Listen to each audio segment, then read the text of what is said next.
Hello friends, welcome back to my bedtime story. Today I'll continue with the Prophet Story series. So let's start with Prophet Nuh, peace be upon him. He was born 126 years after the death of Prophet Adam, peace be upon him.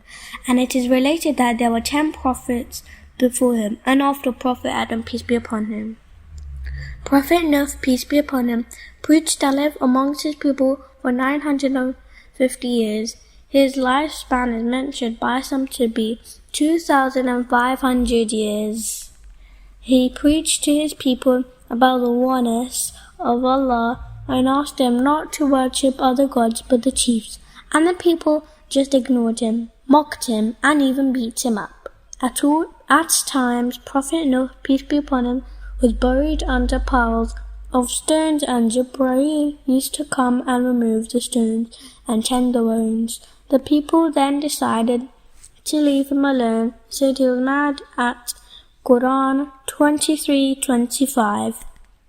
Prophet Nuh, peace be upon him, after many years of preaching to no avail, complained to Allah, saying that although he called them night and day, they were getting worse and would not listen. They put their finger in their ears, covering their faces so he could not see them, nor they could hear them. Allah stopped rain to them for 40 to 70 years, but the people were so stubborn that they refused to believe and listen. Allah stopped granting them children too. Allah asked Prophet Nuh, peace be upon him, to build an ark, that he was going to see his punishment in the form of a flood. When the people saw him and the believers making an ark, they started laughing at him. The ark was made at a place which is now known as Masjid-e-Kufa. It was 1,200 yards in length, 800 yards in width, and 80 yards in height. It had 3 stories, the first for the animals, the second for the birds, and the third for the 30 believers, inclusive of Prophet Nuh, peace be upon him, and his family. When the ark was ready, Allah asked Prophet Nuh, peace be upon him, his 3 sons, Ham, Sam, and Yafis, 72 believers, and a pair of each kind of animal and bird to board the ark. Prophet Nuh, peace be upon him, had another son called Canaan, who refused to board the ark and was not a believer. When they all had boarded the ark, they were asked to say a little prayer to Allah. Quran 23:28. All praise be to Allah who delivered us from an unjust people.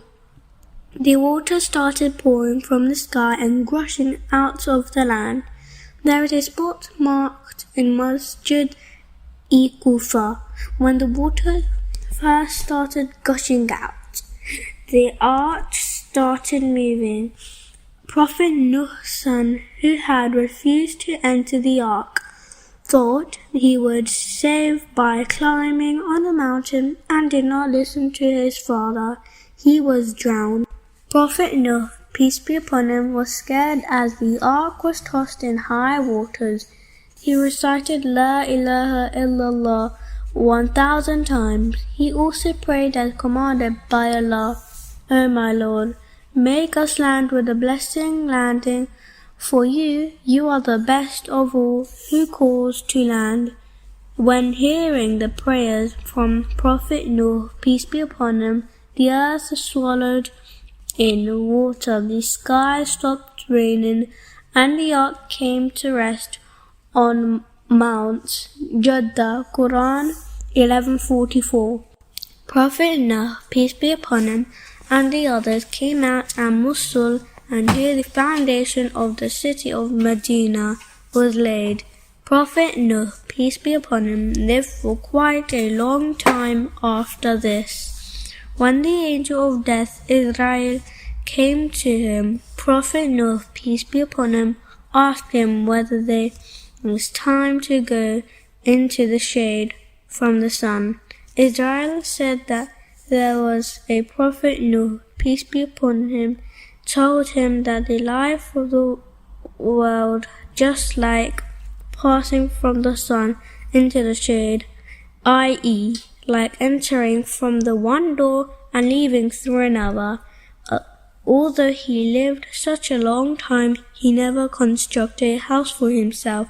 He lived in a small hut. Thank you for listening to my prophet story. I'll soon see you again with another prophet story. Take care. Bye.